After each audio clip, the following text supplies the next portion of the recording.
빗속의 별을 찾아서 1장 빗속에서 마주친 운명. 서울 한복판 9월의 가을비가 억수같이 쏟아지던 밤이었습니다. 63세 배달원 이도윤은 헬멧을 고쳤으며 마지막 배달지를 향해 오토바이를 몰았습니다. 무릎이 시큰거렸지만 이 나이에 다시 일자리를 구하기란 하늘의 별 따기였습니다. 그는 이를 악물고 가파른 오르막길을 올랐습니다.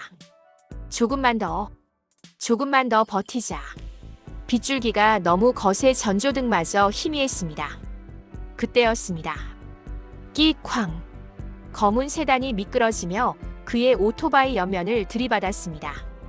도윤은 그대로 땅바닥에 나뒹굴었습니다. 차가운 빗물이 얼굴을 때렸고 온몸이 욱신거렸습니다. 아버님, 괜찮으세요? 차에서 급히 뛰어내린 것은 단정한 검은 코트를 입은 50대 여성이었습니다. 한서령, 바이오 제약회사 루멘텍의 대표이자 평생을 일에만 매달려 살아온 여인이었습니다. 그녀는 떨리는 손으로 휴대폰을 꺼내 119를 눌렀습니다. 여보세요? 교통사고입니다. 빨리 와주세요. 서령은 쓰러진 도윤을 부축하려다 순간 움직임을 멈췄습니다. 도윤의 목. 낡은 가죽끈에 매달린 작은 유리병이 빗물에 젖어 반짝이고 있었습니다. 그 안에는 별 모양의 푸른 유리 조각 하나가 들어 있었습니다. 서령의 심장이 멎는 것 같았습니다. 이게 어떻게? 그녀의 손이 부들부들 떨렸습니다. 기억이 밀려왔습니다. 27살 남동생과 함께 놀던 어느 여름날. 작은 공예품 가게에서 산별 모양 유리구슬. 도아는 그걸 보며 환하게 웃었습니다. 누나, 이거 우리 둘이 나눠 갖자. 하나는 누나가, 하나는 내가. 그래, 도아야. 이게 우리만의 비밀별이야. 하지만 그로부터 석 달 후, 아버지 회사의 실험실에서 대형 폭발 사고가 일어났고 동생 도아는 그 안에 있었습니다. 아버지는 차갑게 말했습니다. 도아는 죽었다. 20년. 서령은 그 죄책감을 안고 미친 듯이 일했습니다. 성공했고 부를 쌓았습니다. 하지만 단 하루도 동생을 잊은 적이 없었습니다. 그런데 지금 그 별이 눈앞에 있습니다. 낯선 노인의 목에 걸려. 아버님, 이 유리병 어디서 나신 건가요? 서령의 목소리가 떨렸습니다.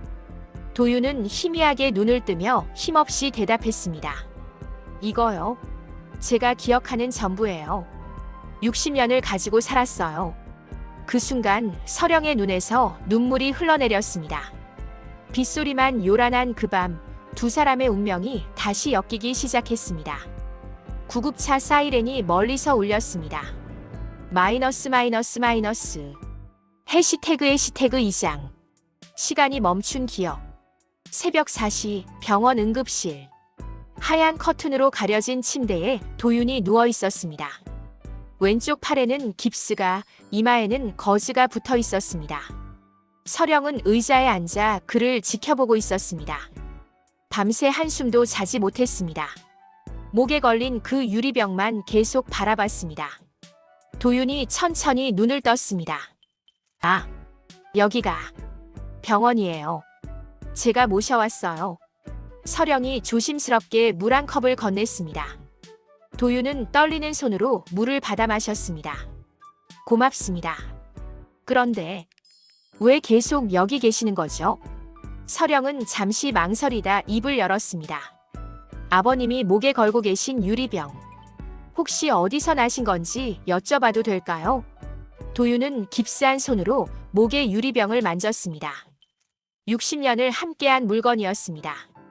이게요? 저도 잘 몰라요. 그는 천장을 바라보며 천천히 말을 이었습니다. 제 기억은 7살부터 시작돼요. 그 전 기억은 아무것도 없어요. 그저 어느 날 병원에서 눈을 떴고 고아원 원장님이 제 손에 이걸 쥐어주셨대요. 뭐라고 하시던가요? 이게 내 전부란다라고. 그래서 60년을 이것만 보고 살았어요. 도윤의 목소리가 잠겼습니다. 평생 궁금했어요.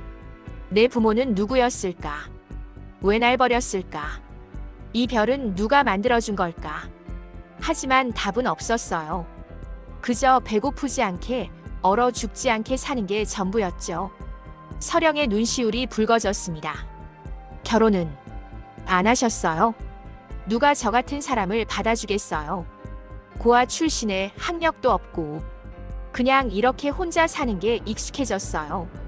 도윤은 쓸쓸하게 웃었습니다. 가끔 배달하다 보면요. 창문 너머로 가족들이 밥 먹는 모습이 보여요. 할아버지, 할머니, 손주들. 그럴 때마다 생각했죠. 나한테도 저런 게 있었을까? 서령은 더 이상 참을 수 없었습니다. 눈물이 볼을 타고 흘러내렸습니다. 죄송해요. 제가 왜 이러는지. 괜찮아요. 다들 그래요. 제 이야기 들으면 안쓰럽다고. 아니에요. 서령은 떨리는 손으로 가방에서 봉투 하나를 꺼냈습니다. 어젯밤 응급으로 의뢰한 DNA 검사 결과지였습니다. 아버님, 저 한 가지만 여쭤봐도 될까요? 네. 혹시 본명이 이도아 아니세요? 도윤의 눈이 커졌습니다. 어떻게? 그걸 아세요? 고아원에서 지어준 이름이 이도윤이지만 병원 기록에는 이도아로 남아있다고 들었어요. 제 진짜 이름인지는 모르지만 서령의 손에서 결과지가 떨어졌습니다. 유전자 일치율 99.8% 마이너스 친남매 관계 추정. 동생아. 서령이 떨리는 목소리로 말했습니다. 나야. 내 누나. 서령이야. 도윤은 믿을 수 없다는 표정으로 그녀를 바라봤습니다. 무슨 말씀이세요? 미안해. 정말 미안해. 60년을 혼자 살게 했어. 서령은 그만 흐느끼고 말았습니다. 병실 창밖으로 동이 트고 있었습니다. 60년 만에 헤어진 남매가 다시 만났습니다. 차가운 병원 침대 위에서 두 노인은 서로의 손을 꼭 잡았습니다. 마이너스. 해시태그 3장. 깨진 별, 이어진 상처. 퇴원 후 일주일. 서령은 도윤을 자신의 집으로 모셨습니다. 강남의 고급 아파트. 도윤은 평생 들어본 적 없는 곳이었습니다. 불편하지 않으세요? 아니, 그냥 낯설어서. 도윤은 거실 소파에 조심스럽게 앉았습니다. 60년을 좁은 고시원에서 살았던 그에게 이 넓은 공간은 마치 다른 세상 같았습니다. 서령은 따뜻한 차를 건네며 말했습니다. 도아야. 아니, 도윤 씨. 뭐라고 부르면 좋을까요? 그냥 도윤이라고 불러주세요. 60년을 그렇게 살았으니. 알겠어요. 서령은 잠시 망설이다 말을 이었습니다. 도윤 씨, 제가 20년 전 일에 대해 조사를 좀 했어요. 알아야 할 것 같아서요. 무슨 일이 있었던 건가요? 서령은 노트북을 펼쳤습니다. 화면에는 오래된 신문기사와 문서들이 가득했습니다. 1985년 7월 15일 루멘텍 제2연구소 폭발 사고. 공식적으로는 가스 누출 사고로 발표됐지만 서령의 손이 떨렸습니다. 사실은 아버지가 운영하던 비밀 실험이 있었어요. 인체 유전자 강화 실험. 당시로선 불법이었죠. 도윤의 얼굴이 굳었습니다. 그리고 실험 대상 중에 당신이 있었어요. 서령은 화면을 넘겼습니다. 거기에는 7살 아이의 흐릿한 사진과 함께 피험자 7호 -2도아라는 기록이 있었습니다.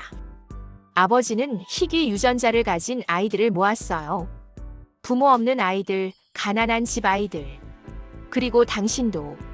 도윤은 말없이 화면을 바라봤습니다. 폭발 후 아버지는 모든 증거를 없앴어요. 연구원들은 입막음 당했고 아이들은 흩어졌죠. 그리고 저한테는 도아가 죽었다고 거짓말을 했어요. 왜요?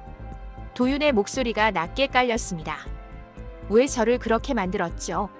왜 기억을 지우고 고아원에 버렸죠? 서령은 고개를 숙였습니다. 실험 실패를 숨기려고, 회사를 지키려고 7살 아이를 버렸다고요? 도윤의 목소리에 60년간 쌓인 외로움이 묻어났습니다. 저도 몰랐어요, 도윤 씨. 정말 몰랐어요. 저도 피해자예요. 피해자? 도윤이 쓴웃음을 지었습니다. 누나는 따뜻한 집에서 좋은 교육받고 회사 대표까지 됐잖아요. 전 60년을 떠돌며 살았어요. 추운 겨울엔 얼어 죽을까봐 떨고 배고파서 쓰레기통을 뒤졌어요.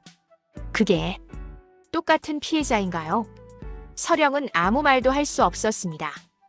도윤은 목에 유리병을 꺼냈습니다. 이것만 보고 살았어요. 어디선가 누군가 날 기다리고 있을 거라고 믿으며. 그의 눈가에 눈물이 맺혔습니다. 그런데 그게 다 거짓이었네요. 전 실험용 쥐였던 거죠. 아니야. 서령이 그의 손을 잡았습니다. 넌 내 동생이야. 내가 지켜야 했던 소중한 동생이었어. 지금도 그래. 하지만 전 이미 괜찮아. 늦었지만 지금부터라도 누나가 지켜줄게.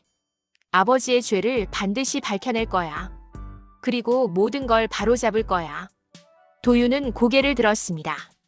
서령의 눈에도 눈물이 가득했습니다. 함께 해줄래? 서령이 손을 내밀었습니다. 도윤은 잠시 망설이다 천천히 그 손을 잡았습니다. 창밖으로 석양이 지고 있었습니다. 60년의 상처는 쉽게 아물지 않겠지만 두 사람은 이제 혼자가 아니었습니다. 마이너스 해시태그 사장. 불길 속의 선택. 2달 후 늦은 밤. 서령과 도윤은 루멘텍 본사 지하 자료실 앞에 서 있었습니다. 20년 전 폭발 사고의 모든 진실이 이곳에 숨겨져 있었습니다. 정말 괜찮겠어요? 도윤이 걱정스럽게 물었습니다. 이걸 세상에 알리면 누나가 평생 쌓아온 모든 게 무너져요. 회사도 명예도. 서령은 자료실 문을 열며 단호하게 말했습니다. 괜찮아. 그 모든 게 내가 겪은 60년의 고통보다 중요하지 않아. 자료실 안은 어둡고 먼지투성이었습니다. 오래된 파일 상자들이 빼곡히 쌓여 있었습니다. 1985년 7월. 여기 있다. 서령이 상자를 열자 노란 파일들이 나왔습니다. 극비 실험 기록, 피험자 명단. 금지된 진실들이었습니다. 도윤은 떨리는 손으로 한 장의 사진을 꺼냈습니다. 7살 아이들이 흰 가운을 입고 있는 사진. 그중 한 명의 이름표에 이도하라고 적혀 있었습니다. 이게 도윤의 목소리가 떨렸습니다. 60년 전 내 모습이네요. 이렇게 어렸던. 그래. 너무 어렸어. 아무것도 모를 나이였어. 서령이 USB를 꺼내 컴퓨터에 꽂았습니다. 이 자료들 다 복사할게. 검찰에 넘기고 언론에 공개하면. 그때였습니다. 삐삐삐. 경보음이 울렸습니다. 누가 침입했어요? 불이야. 3층에서 화재 발생. 밖에서 경비원들의 외침이 들렸습니다. 누나, 누군가 우릴 알아챈 것 같아요. 도윤이 다급히 말했습니다.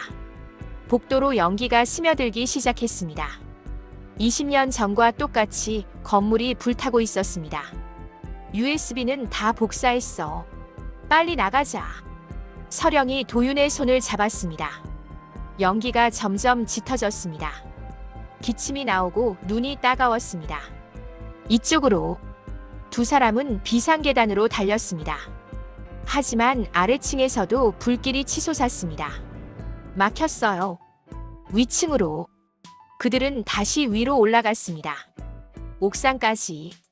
도윤은 63세 나이에 숨이 턱까지 찼습니다. 도윤 씨 괜찮아요? 괜찮아요. 가요. 옥상 문을 열자 차가운 바람이 불어왔습니다. 아래에서는 소방차 사이렌이 들렸습니다. 헬리콥터가 올 거예요. 조금만 버텨요. 서령이 비서에게 전화를 했습니다. 도윤은 옥상 난간에 기대어 숨을 골랐습니다. 그리고 주머니에서 유리병을 꺼냈습니다. 누나. 왜? 이별 말이에요. 60년 동안 제 전부였어요. 하지만 이제는 도윤이 유리병을 꺼내 들었습니다. 이제는 과거를 버릴 때가 된 것 같아요. 뭐 하는 거야? 도윤이 유리병을 난간 밖으로 던졌습니다. 유리병은 하늘을 가르며 떨어졌습니다. 그리고 땅에 부딪혀 산산조각 났습니다. 별빛처럼 유리 조각이 흩어졌습니다. 왜 버린 거야? 서령이 눈물을 흘렸습니다. 괜찮아요, 누나. 도윤이 서령의 손을 꼭 잡았습니다. 이젠 진짜 별을 찾았으니까요. 바로 누나요. 그 순간 헬리콥터의 불빛이 그들을 비췄습니다. 타오르는 건물 위 두 노인은 서로를 꼭 껴안았습니다. 60년 만에 찾은 가족. 그리고 이제 시작될 진실의 싸움. 밤하늘 아래 그들의 그림자가 길게 드리워졌습니다. 마이너스 마이너스 마이너스. 해시태그 5장. 다시 찾은 별빛. 6개월 후 봄. 서울 교회의 작은 마을. 하얀 담장에 2층 집 앞에 별빛 가족 찾기 센터라는 소박한 간판이 걸려 있었습니다. 도윤은 마당에서 텃밭을 가꾸고 있었습니다. 상추, 토마토, 고추. 평생 남의 음식만 배달하던 그가 이제는 직접 키운 채소로 밥을 먹었습니다. 도윤아, 점심 먹자. 서령이 부엌에서 불렀습니다. 네, 누나. 두 사람은 작은 밥상 앞에 마주 앉았습니다. 된장찌개에 갓 단 상추, 소박하지만 따뜻한 식사였습니다. 오늘 상담 몇 건이에요? 3건. 다들 헤어진 가족 찾는 분들이에요. 서령이 말했습니다. 루멘텍은 문을 닫았습니다.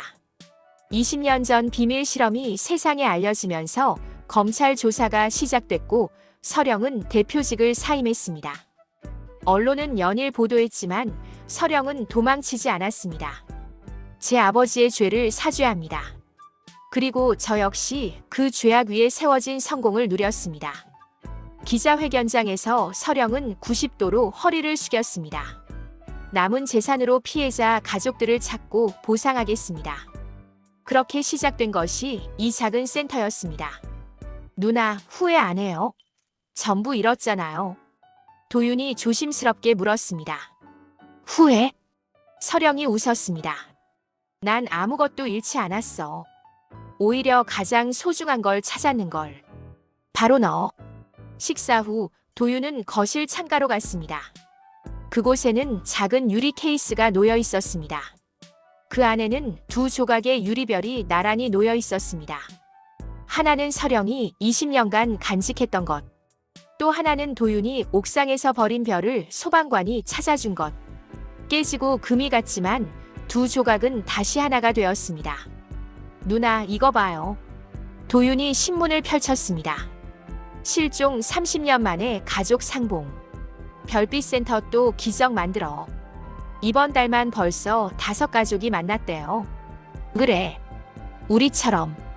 오후 한 할머니가 센터를 찾아왔습니다.